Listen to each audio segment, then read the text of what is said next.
Hello! Wow! Well, let me just start off. I'm talking to Esther Crow today. Woo! Hello, everybody. Yes, thank you so much for having me. Oh, it's such a pleasure. Esther, could you tell everybody here in Europe who you are, please? Gladly. How much time do you have? No. I am a singer-songwriter, performer, educator for children, and I have a solo album that is coming out at the end of June that I'm really excited about. It's my first solo album for kids, but I also have a band that I put together for kids in 2017. We put out an album, and the name of that band is Thunder and Sunshine.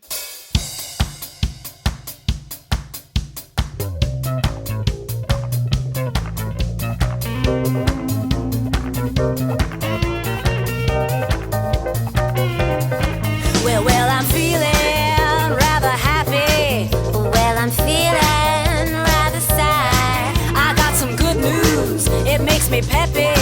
I got some bad news, I'm feeling mad. But tomorrow we could switch places, 'cause that's how crazy life is. And yeah, but I also have an adult rock band called the Electric Mess. I can't take it anymore.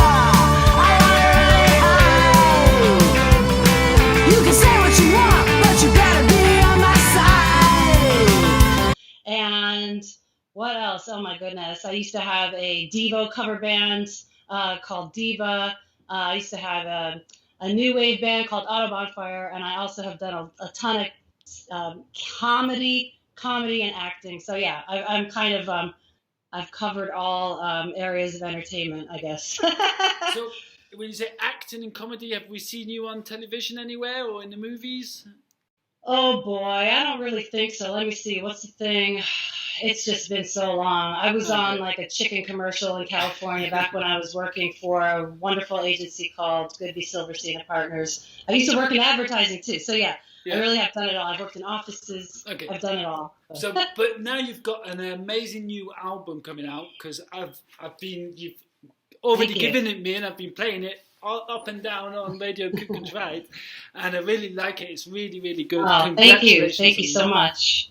The whole album's about environmental friendly topics, yeah? What made you want to do something like that? I will be honest, I wrote, I'll say about half of the songs are actually a couple years, some longer than that, maybe 3-4 years old. And then I wrote sort of the other half of the album mainly during last year. So during that long year at home, it came together quickly, and I decided, you know what, if I can somehow, because most of the songs I had already written were about animals. And then I did some research, and I wrote a song about 3 animals that are great for the environment. That's bees, beavers, and bats, that the wonderful Lucy Kalantari sings on. And then I wrote the song, It's So Easy Being Green. It's so easy being green. Living low waste, using LED. Picking up bottles on the beach. Whatever you can do to help make it clean. What about the cars? Carpool to school with your friends. What about the bikes? Ride a bike or walk when you can. What about my clothes? Make a plan to shop secondhand. What about my food? More veggies, less meat, yes you can. Save the planet. Change your habits. Save the planet. Change your habits. And I thought, and I wrote a song about the ocean. So those are the newer songs, and I thought, if I could sort of just sneak these other animal songs in and have this be a cohesive album that's about animals, the planet, and even a little bit of an environmental and social justice skew on it, Like, do I have a big enough umbrella that I could sort of fit them all in? And I decided, yes, I do. So I am calling it an environmental album, which I guess it is because there's, most of the songs are about animals, and some of those animals are great for the environment. So yeah. Well, I totally agree. You can bring it under one umbrella of an environment album. Totally agree. Thank you. Now, what I wanted to ask you as well is I saw you, and you just mentioned as well before, a rock band, now a kids musician. Two worlds apart, or are they very similar? It's funny because somebody actually recently asked me, I think when I did Twinkle Time show, one of the questions that was posed on the YouTube comments, the chat, was if the Electric Mess ever does shows for kids. It says Lincoln has been dancing around to the Electric Mess. He wants to know if Esther ever plays their songs for kids. And no, we never have, but why not?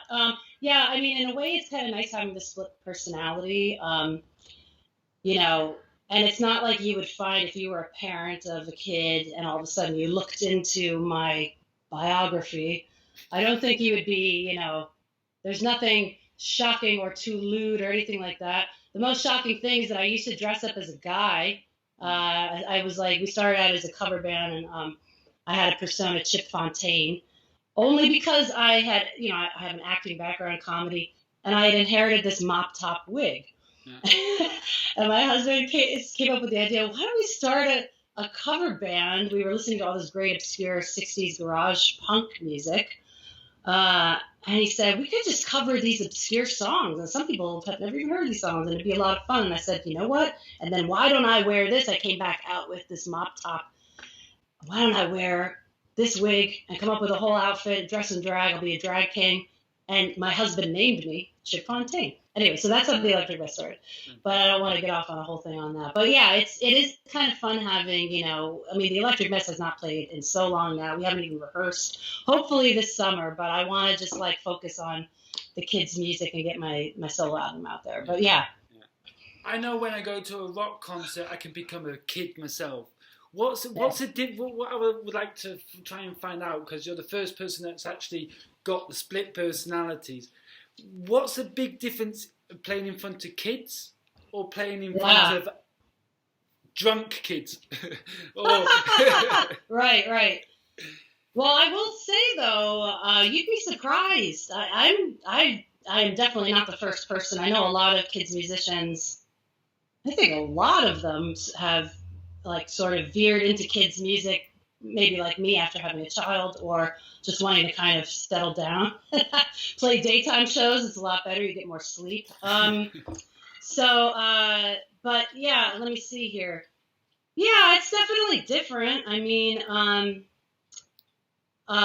playing kids shows is so fun. Even if there's just a few people in the audience, there's always usually some kind of a reaction, and kids are not self-conscious, so they'll almost always dance. And I guess maybe that's the difference. A lot of grown-ups, unfortunately, are trying to be too cool for school. And I mean, some of them dance, and in fact, in our scenes, a lot of them dance, which is fun. But yeah, I don't know if I answered everything. Yeah, no, I got. Yeah, probably maybe if we bring it down into one word, maybe the vanity's the difference.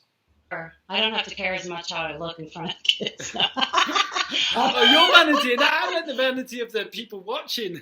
But yeah, okay. So I see what you mean. Yeah, exactly. But wait, you know what? Can I just put a tiny little addition onto the last question you asked me? Because I don't think I fully answered it. Okay. When you asked why I wanted to do, I think that your actual question was why I wanted to do a song or an album about the environment.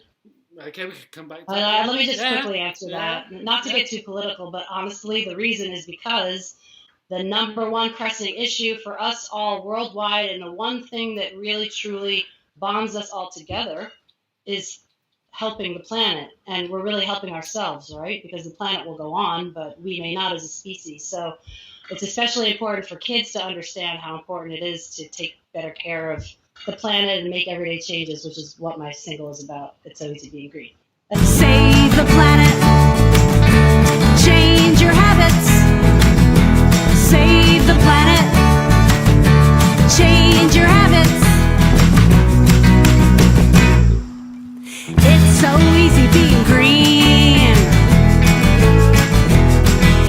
that's it. Well, what do you do every day for the environment? Besides write an amazing album, what do you Oh, do? thank you. Yeah. The thing that I have noticed the most, I will give you a list, but when you start making these tiny changes and becoming more conscious, like for instance, and I have friends to thank for certain things, like my friend Sheza introduced me to bamboo toothbrushes, right? Because those are biodegradable, whereas plastic toothbrushes are not. The amount of plastic I use, like when I order in food, which I rarely do, we usually try to cook everything here, but when we do order food, making sure not to ask for the plasticware. Just plastic everywhere that you see, it's crazy. Once you become aware of it, and then you know the ways that you can cut down on it, like I don't remember the last time I bought a small bottle of water when I was out and about. I always take one with me, reuse it, and wash it, stainless steel. So, those kind of things. Saving all my scrap paper, and instead of, I used to buy these cute little pads in the stationery store to write your notes. No. Any scrap, I would have a big pile now. I just take it and write my lists on there or whatever. So, yeah, that kind of thing. Okay, so nice everyday hacks. Very good. Good. There's much more to do, though, and I have to be honest. Somebody caught me on this. They're like, composting isn't a part of your song. It's so easy being great. I haven't done that yet, and I have to. Shh. I have a goal. The next couple of months, I'm going to learn about it, and I think in the fall, my building is going to start it up again because they had to put a pause during COVID. Anyway, composting is very important too. Yeah, but you live in New York City, New York don't City, you? So yeah. I'm sure it's even harder to compost in the middle of New York City, isn't it? Everything takes an effort, and if your building doesn't do it, and I think maybe most buildings don't, I don't know, but there are centers where you can take your bucket of compost and that kind of thing. But it's an effort. I know, but I just learned you can freeze it. You don't have to, I think my husband's worried about rotting food sitting there and collecting bugs, but you can freeze it. Yeah. So. Well, at least put it in the refrigerator, and then the bugs don't come as quick. Right. Yeah. Are you a composter? Yeah. Switzerland's very green. Switzerland's one of the biggest in recycling, but that's because it's big business, and the Swiss know how to make the money out of it. So, back to you. I saw on your homepage you've got a couple virtual shows coming up. I have been booking some shows, yes. It's exciting. A lot of the shows that I book through other, organizations like libraries, right now, most of those are virtual still. And I've gotten used to virtual shows. They're fun too. And you reach, people from out of town and sometimes across the world. Yeah. So virtual is okay. But of course, nothing beats a live performance. But those live things I've been mostly doing just on my own. I have some other things in the works. One exciting thing I can't announce yet. That's a bigger show. But for these bigger shows, I can always do them alone or never alone because I have my puppets. But my family, and this is mainly because we've spent this past year my husband and I not being able to, rehearse with our band, The Electric Mess. And our son is a musician, and he also, because of COVID, has picked up all the instruments that we have. My husband has so many instruments: mandolin, banjo, violin. Violin actually Vincent plays. That's my son. But yeah, so we've started playing some of my solo songs as a trio. So when I look at a little caterpillar, so that's exciting. So I think if I get booked for any sort of larger show, these guys will sort of be my backing band, which will be really fun. Yeah, unless we kill each other first. But yeah. Well, who's the one that gets nervous and all agitated? I don't think any. I mean, my husband sometimes gets a little stage fright, but he's a pro. Sometimes I get a tiny bit nervous too, but usually I'm just mostly excited, and I'm such a ham. I just love performing. My son is also a pro. He's great at performing, but he can be, he's funny. He calls the shots sometimes. So we have to sort of compromise on some things, and but it's good. I mean, Well, talking about all this playing music, I see a guitar in the background. Can we get a song? Oh boy, I was wondering if you'd ask for that. Come Okay. on, What let's have song a do song. you want to hear? What song would you like to hear? Do you have a request? The one on the tip of your tongue. Which one is that? Give us something that nobody's seen yet. One of those songs that you've not got on any video yet. That'd be cool. Oh, okay. My song about Johnny the cat. Okay. So this is a cat that lives across the street in a pet store, and he's really cute. He is white and orange striped, and sometimes my son and I just go in and visit him. And he's so cute, I decided to write a song about him. Okay, so here we go. Hey, Johnny, hey, Johnny, orange and white, and that's summer. Hey, Johnny, cute and striped, and I like to fur, and sometimes you like to run, and sometimes you like to climb with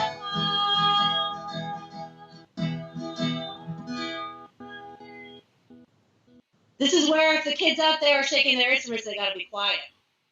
When I'm not playing guitar, you have to freeze like a statue. Oh, Johnny Cat. Johnny Cat. Meow. Good sound. Hey, Johnny. Hey, Johnny. Eat and sleep and you got some. Hey, Johnny. Hey, Johnny.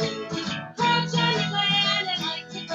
And sometimes you like to run.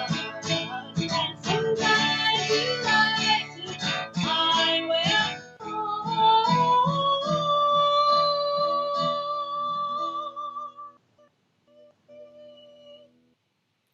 You know, outdoor cats can climb up really high into trees, and then the fire department has to come and get them down. Indoor cats can climb up way high on bookshelves or even on top of refrigerators. Oh, Johnny Cat. Meow. One more time. Hey, Johnny. Hey, Johnny. Orange and white and you got something. Hey, Johnny. Hey, Johnny. Keep and striped and you like to run. And sometimes you like to run. And sometimes you like to climb with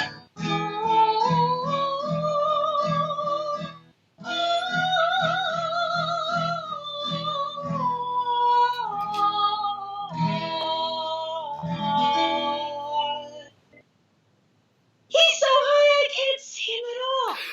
Did he shoot to the moon like a rocket? Is he floating on a cloud in the sky? That's how I like to picture him.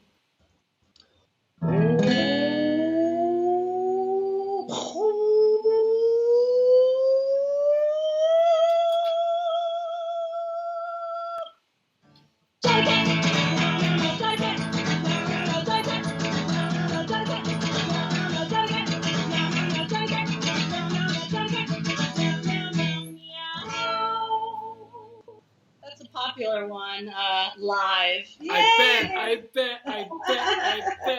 I can imagine the 2, 3, and 4-year-olds going berserk to that one. Thank you very, very, very, very much for that. Thank you. It was very nice. Even my dog Henry has come and joined me. He's like, oh, who's playing there? Aw, a song about a cat the dog likes? Yes, he turned up. He's like, what's going on here? Why are we talking about cats all of a sudden? Yeah, but no, thank you very, very much. And before we go, I know from other videos you're a person with some very good messages. Oh, thank you. What's your message for today? My message for today, I guess I've talked a lot about the environment, but empathy is a big one. That's a big word, and that's also a part of my album. And I think something that a lot of people, just to tie it back in again to the environment, some people don't realize how important the environment is also empathetically, if that's the right use of that word, empathetically, I think, because immigration is a big topic and a big crisis in the United States, and I know in Europe also. And part of why people are leaving their homes in places like Central and South America, a large part of that is because of the crisis that they face and the fact that they can't grow their own food anymore. Of course, a lot of them are fleeing violence as well, but if we can take care of the planet and do our part individually, but of course the bigger issue is we've got to change the laws. You know, the governments have to be involved. And we have to put more regulations on corporations and, you know, stop fossil fuels and all of that. So my larger message is just have a heart and really think about the reasons why somebody may be coming into your country. Your country is to share with other people and to be a place of safety for others. And that's in large part because of the climate crisis. It's a real crisis. So yeah, that's my message. And did you want to just say a little hello?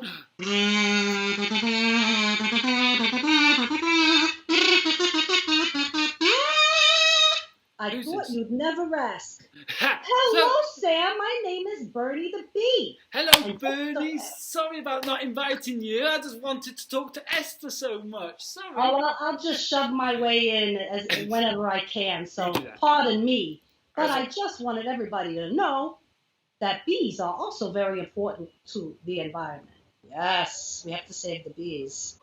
Well, we're definitely in a very precarious situation, so, you know, we do come on and off the list, but we should still keep a watch on us. Yeah, and we're important. And you know what I think we should do? We should stop eating your honey. I mean, dandelion honey. People out there, please try dandelion honey. It's so much better than honey. I haven't tried it. Really? Wow. Okay.